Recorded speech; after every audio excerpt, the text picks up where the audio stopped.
Selamat datang saudara-saudari. Hari ini kita mau mendengar Roma babak ke-11. Belas kasihan Allah bagi orang Israel. Kemudian aku bertanya, adakah Allah menolak umatnya sendiri? Tentu tidak. Aku sendiri orang Israel keturunan Abraham dan daripada suku Benjamin. Allah tidak menolak umatnya yang dipilihnya dari mula-mula. Kamu mengetahui apa yang tertulis di dalam Alkitab tentang Elia semasa dia mengadukan perbuatan Israel kepada Allah. Elia berkata, "Ya Tuhan, mereka sudah membunuh nabi-nabi kamu dan memusnahkan mezbah-mezbah kamu. Hanya aku seorang yang tertinggal, dan mereka hendak membunuh aku." Apakah jawapan Allah kepada Elia? Allah berfirman, "Aku sudah mengisihkan 7,000 orang bagi diri aku, dan mereka belum pernah menyembah dewa Baal. Demikian juga halnya sekarang. Ada sebilangan kecil orang yang sudah dipilih oleh Allah kerana rahmat-Nya. Pilihan Allah itu tidak berdasarkan perbuatan mereka, tetapi berdasarkan rahmat Allah. Jika pilihan Allah itu berdasarkan perbuatan manusia, maka rahmat Allah itu bukanlah rahmat yang sejati. Lalu bagaimana?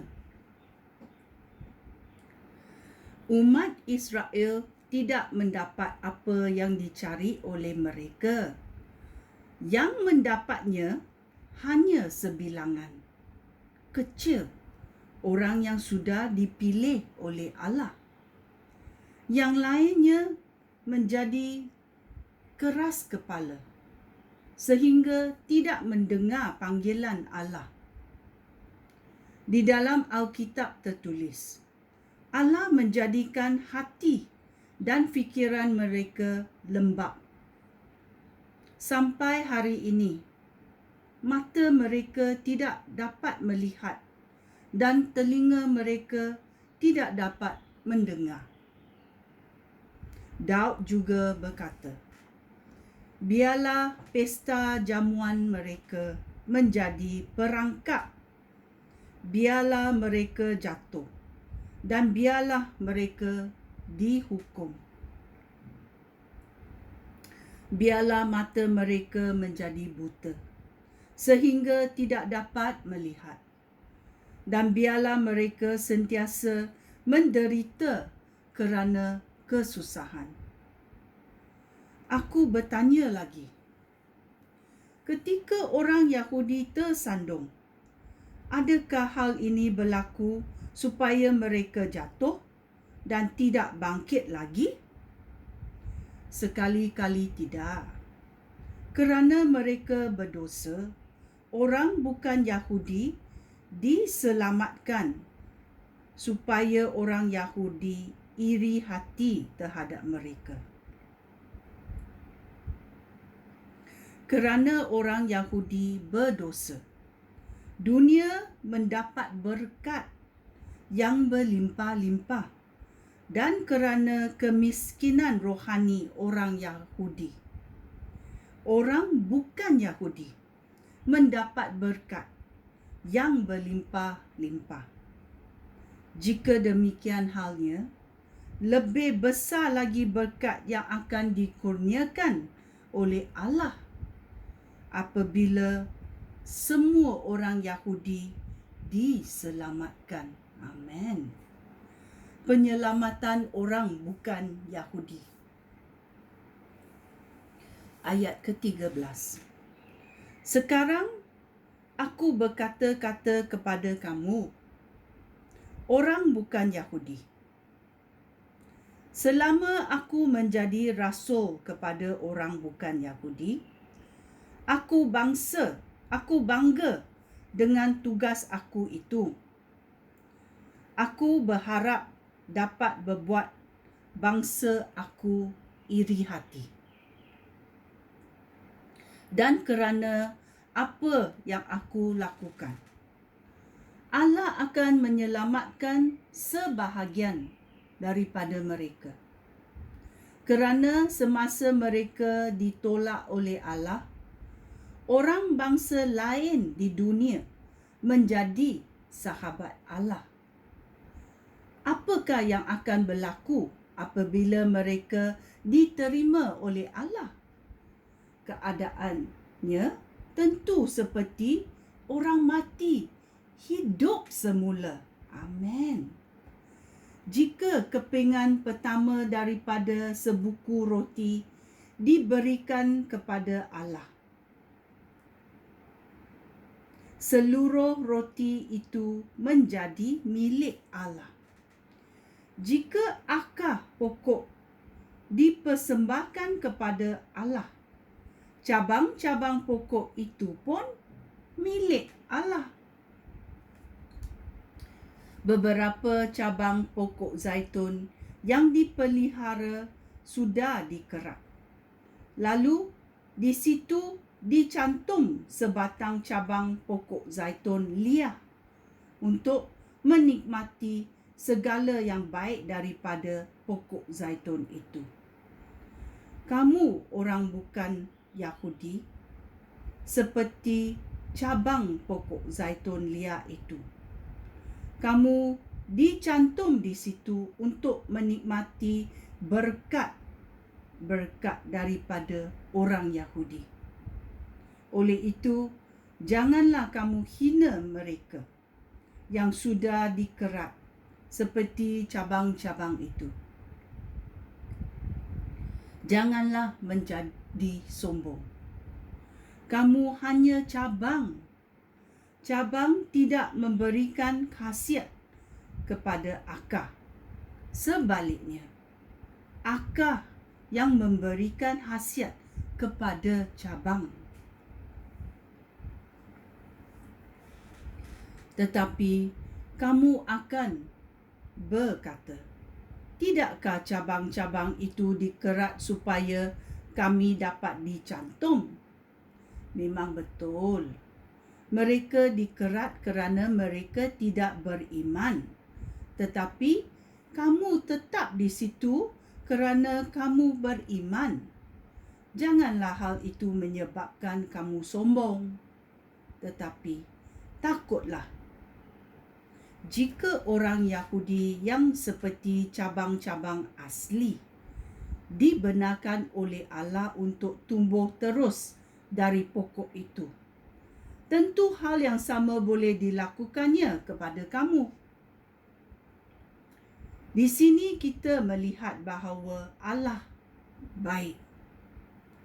Tetapi Dia yang mengadili dengan keras. Dia bertindak keras terhadap mereka yang berdosa. Tetapi Dia berbaik hati terhadap kamu asalkan kehidupan kamu layak menerima kebaikannya. Jika tidak, kamu juga akan dikerat. Jika orang Yahudi kembali dan percaya, mereka akan dicantum semula ke tempat yang asal. Kerana Allah berkuasa melakukan hal itu. Kamu yang bukan orang Yahudi seperti cabang yang dikerat daripada pokok zaitun liar. Walaupun bertentangan dengan alam semula jadi. Kamu dicantum pada pokok zaitun yang dipelihara. Orang Yahudi seperti pokok zaitun yang dipelihara. Oleh itu, lebih mudah lagi bagi Allah mengembalikan cabang-cabangnya yang sudah dikerat pada pokok asal. Belas kasihan kepada umat manusia. Ya, Tuhan adalah Tuhan yang sangat belas kasihan. Mari kita tengok dan mendengar ayat 25. Saudara-saudara aku ingin kamu mengetahui suatu kebenaran yang belum diketahui orang. Jika kamu mengetahui perkara ini, kamu tidak akan menganggap diri kamu sangat bijak. Ketahuilah bahawa kedegilan orang Israel itu untuk sementara sahaja. Sikap itu berlaku sehingga lengkap bilangan orang bukan Yahudi yang datang kepada Allah. Beginilah semua orang Israel akan diselamatkan. Di dalam Alkitab tertulis, penyelamat akan datang dari Sion. Dia akan menghapuskan segala kejahatan keturunan Yakub. Aku akan membuat perjanjian ini dengan mereka pada waktu aku mengampunkan dosa mereka. Kerana orang Yahudi tidak mahu menerima berita baik daripada Allah, mereka menjadi musuh Allah. Tetapi hal itu membawa faedah bagi kamu, orang bukan Yahudi. Tetapi kerana pilihan Allah, orang Yahudi tetap dikasihi oleh Allah. Kerana janji Allah kepada nenek moyang mereka. Hal itu demikian kerana Allah tidak mengubah pendiriannya tentang orang yang dipilih dan diberkatinya. Dahulu kamu orang bukan Yahudi tidak taat kepada Allah. Tetapi sekarang kamu menerima belas kasihannya kerana orang Yahudi tidak taat kepada Allah. Demikian juga halnya dengan orang Yahudi. Kerana kamu sudah menerima belas kasihan Allah. Sekarang orang Yahudi tidak taat kepada Allah, supaya mereka pun menerima belas kasihan Allah. Hal itu demikian kerana Allah sudah membiarkan umat manusia menjadi seperti orang tahanan kerana mereka tidak mentaati Dia. Allah berbuat demikian supaya Dia dapat menunjukkan belas kasihan kepada mereka semua.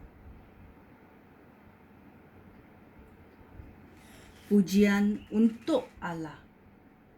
Alangkah hebatnya kekayaan, kebijaksanaan dan pengetahuan Allah. Siapakah dapat menjelaskan keputusannya? Siapakah dapat memahami cara Allah melakukan sesuatu? Di dalam Alkitab tertulis, siapakah yang dapat mengetahui fikiran Allah? Siapakah yang dapat memberikan nasihat kepada Allah? Siapakah yang pernah memberikan sesuatu kepada Tuhan sehingga dia harus memberikan balasan? Segala sesuatu dicipta oleh Allah dan segala sesuatu berasal daripada Dia dan untuk Dia. Terpujilah Allah selama-lamanya. Amen. Sekian, terima kasih. Shalom.